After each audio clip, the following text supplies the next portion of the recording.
From a personal perspective, one of the things I'm really passionate about is health, or good health in particular. And so that's a really big focus for me, both in daily life, outside of work, inside of work. But also I draw a lot of synergies between personal health and also business health, and I think both are really important. Welcome to a very special episode of Chat with Tea. Today I'm joined here with Joy in beautiful Sydney. Joy, tell us a little bit about yourself first. Okay, a little bit is I am British, even though I live here in Australia. I've lived in Australia now for almost 12 years. I love living here.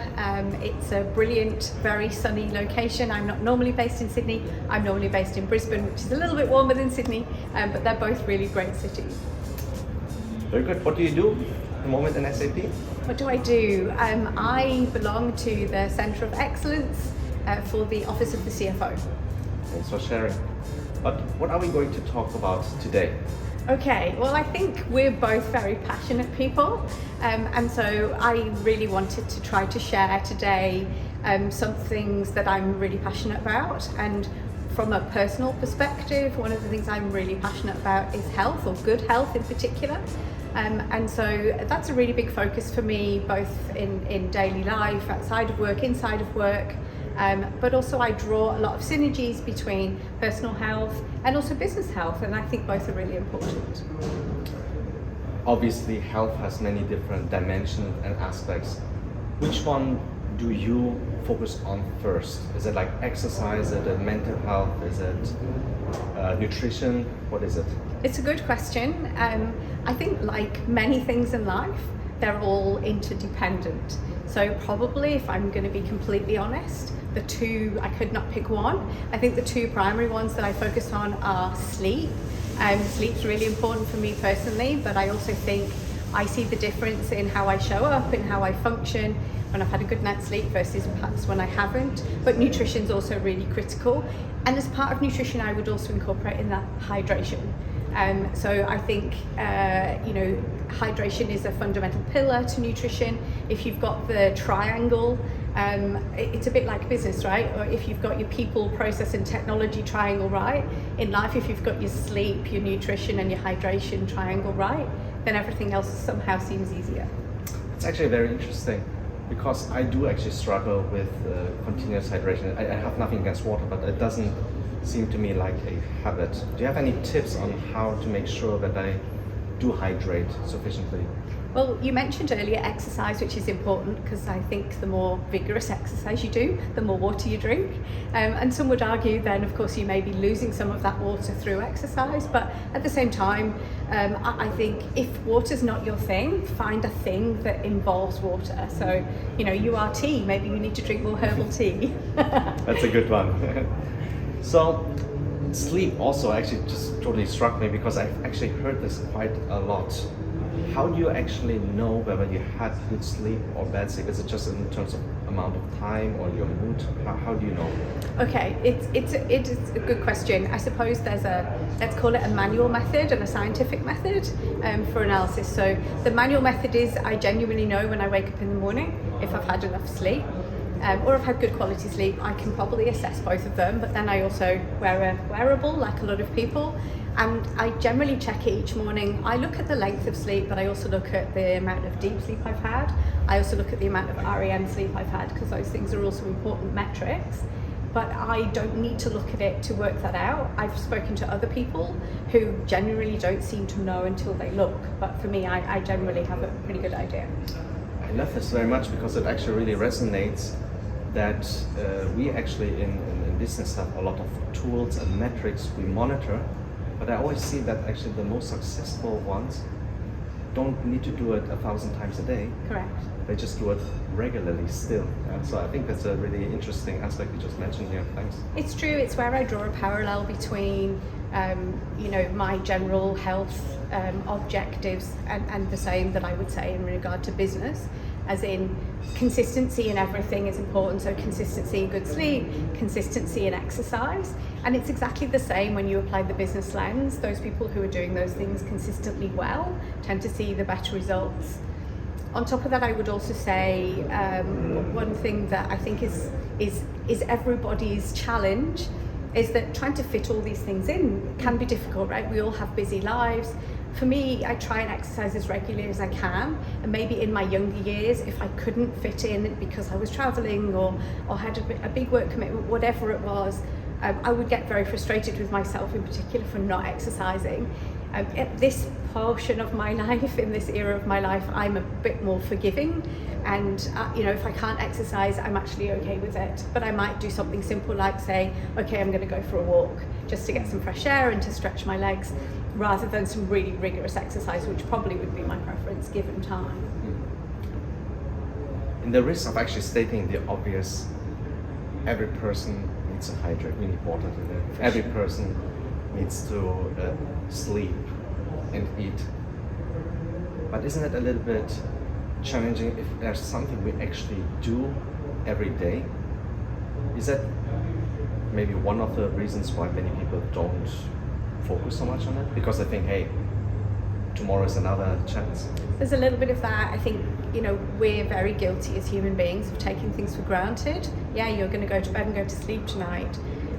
But in actual fact, if you speak to people, for many people, that's a challenge. Yeah, you're going to bed, but maybe if there's a lot of things going around your mind, maybe you're not sleeping particularly well.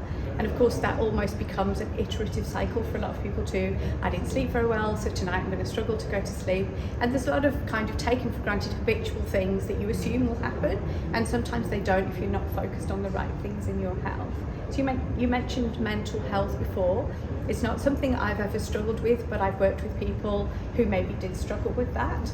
And those are the kind of things where, there's a lot of things you can do. There's a lot of proven analysis now to show that exercise actually really helps with mental health, as an example.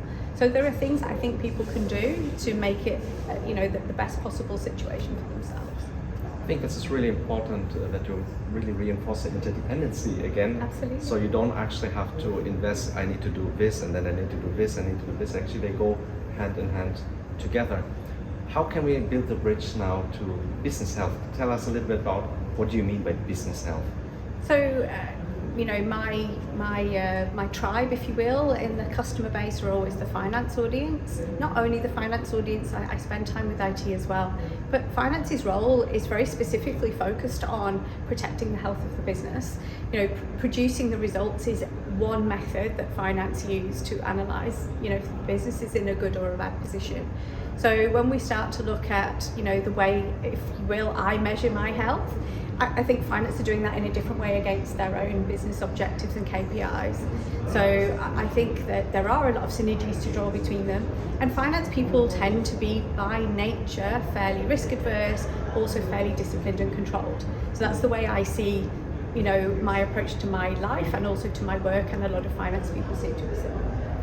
It's very interesting. So would you actually maybe say that maybe we have also some metrics? Of course, monitoring and measuring is very important, but maybe some of these metrics really don't fit into a holistic way of business health. For example, you want to have a certain profitability, Correct. But at the same time, it actually hurts the organization and other aspects. What's your experiences around that? It's like anything in life, and again, we can bring it back to the health discussion.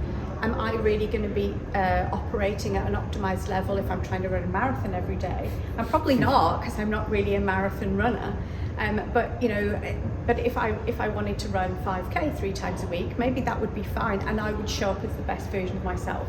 So we take those types of approaches and apply them in business, you end up with that same kind of outcome. I think you don't want to be trying to run an ultra marathon in a week. You want to try to get the business at a stable position, at a measurable position and a controlled position, whilst also trying to address the business objectives and also lean into the strategy. And how can we connect, let's say, our goals, let's call it the long-term goals as a strategy, with the execution on an operational level?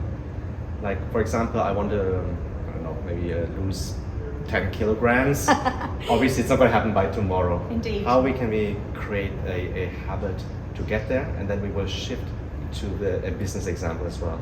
I think a lot of the time, whether we're talking about a personal journey or a business journey, you have to start somewhere is problem number one. And once you've started the journey, I think there's two things that are probably critical. Maybe there's three. The first is you kind of need some sense of benchmark and measuring, and it needs to be against an objective. So let's go back to my idea. Maybe I want to run 5K tomorrow, but if my objective was to run a marathon, I'm probably going to fail. So it's kind of starting in a manageable way. The second part of that would also be then, of course, to measure it. So you have a benchmark, but it's not valuable unless you're measuring against it. And then the third part is not to be a control freak, which is quite hard for many of us. And I think, you know, in finance, we're very focused on control. But if you become too laser focused on it, you almost frustrate yourself in maybe not achieving those objectives, and you need a little bit of kind of relaxed leeway to account for things in life and the things in business that don't always go as planned. Actually, we don't need to even do the bridge on the business side. I think you really explained it so well.